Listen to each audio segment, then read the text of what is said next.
प्रश्न आहे बघा, 56 मजूर एक काम 60 दिवसात पूर्ण करतात, तेच काम 42 दिवसात पूर्ण करायचे असेल तर किती जादा मजूर लावावे लागतील, हा प्रश्न आहे. मग सरळ सरळ सॉल्व करायचं. बघा पहिले काय करायचं, 56 मजूर आहे बरोबर आहे, ते किती दिवसात, 60 दिवसात काम करतात.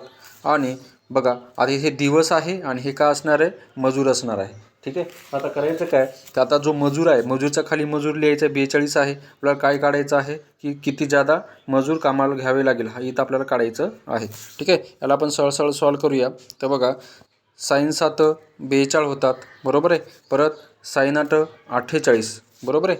आता परत काय करायचं, 6 आणि 60ला भागायचं. बघा 6 1 6, साईन 10 हे 60 होतात, 10 गुणिले 8 80, म्हणजे 42 दिवसाचे झाले बरोबर आहे. हे 42 दिवसाचे 80 मजूर झाले. ठीक आहे, आपल्याला काय सांगितले की अजून किती जादा मजूर लागतील. तर पहिले किती होते, 56 होते. मग 42मधून काय करायचं, सॉरी या 80मधून काय करायचं, 56 वजा करायचे. 80मधून 56 वजा केले तर 24. हे याचं आपलं उत्तर असणार, जो ऑप्शन नंबर डी याचं उत्तर.